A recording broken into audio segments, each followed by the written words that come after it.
Papakita ko lang sa inyo kung paano, kung ano yung mga kailangan niyang palitan if ever na gagamitin niyo yung holster nyo sa ibang insert. So meron kasi siyang additional na lock dito sa likod na ngayon.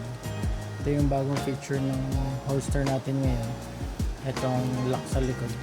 So pine-prevent lang niya itong pinaka-lock para ma-disengage kung nakaganyan. Okay, so pag nilock mo siyang ganyan, slide mo lang yan, hindi mo siya ma-unlock. Open mo siya, ma-unlock mo siya. So currently nakalagay dito ay Glock. Meron tayong insert ng pang 1911 and pang Shadow 2. Pakita ko sa inyo kung ano mga kailangan palitan pag magpapalit kayo ng insert. So pang left nga pala tong sample natin. Order kasi ito ng customer natin. So currently naka Glock siya. So yan, ganyan ang magiging itsura niya sa Glock. Okay, so hindi mo ma-disengage yung main lock niya unless i-unlock mo ito. So pag naka-unlock na, unlock, release na yun. Okay, so papalitan mo siya ng 1911 muna. So ito yung insert ng 1911. Ayan. So ang tatanggalin mo lang na screw ay itong sa likod, isa.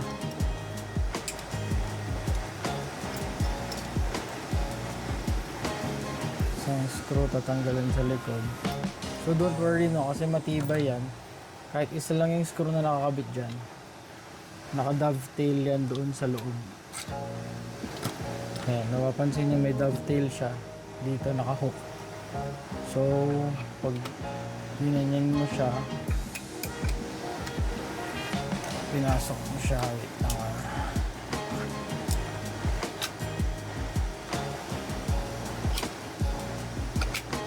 Yan. So pag pinasok mo siya, naka-dovetail siya, so nakakapit pa rin. Tapos screw. Okay, so tanggalin natin yung insert ng Glock kasama tong Glock cover. So usually lagyan namin ng label. So ito pang Glock. Gawin nating 1911. So kasama sa package, meron ding Glock cover. Hanapin mo lang yung pang 1911. So ito Shadow 2, mamaya Shadow 2 testing natin. Tapos ito pang 1911. So 1911, lagay mo lang dun sa likod. Ito yung nilagyan kanina nung Glock. Diyan. Tanggalin mo rin to. Tapos palitan mo lang pang 1911. Tapos balik mo na yung insert for 1911. Make sure lang na naka-engage, naka-hook yung dovetail niya. So isang screw lang dito.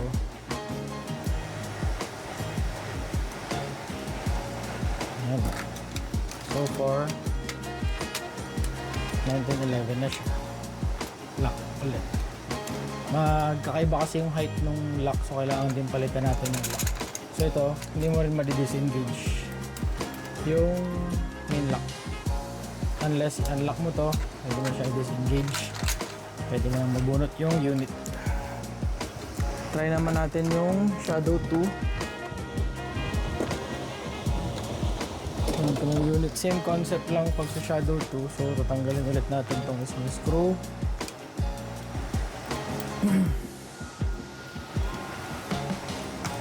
Tanggal ulit to kasama tong lock nya.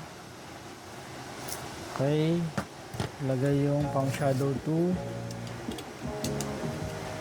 Okay, lagay ang insert ng Shadow 2. Oops, alin dovetail. Yan. Lagay ang screw. Hindi na kailangan sobrang higpit. Sa snug fit lang okay na. Kasi naka-dovetail naman. Yan na, pang Shadow 2 na siya. Lock, extra lock.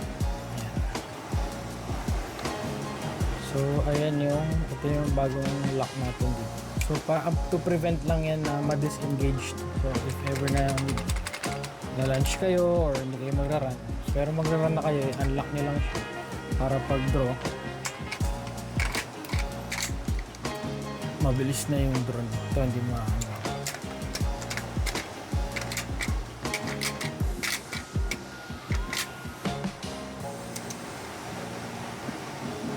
Okay, yun lang. Thank you.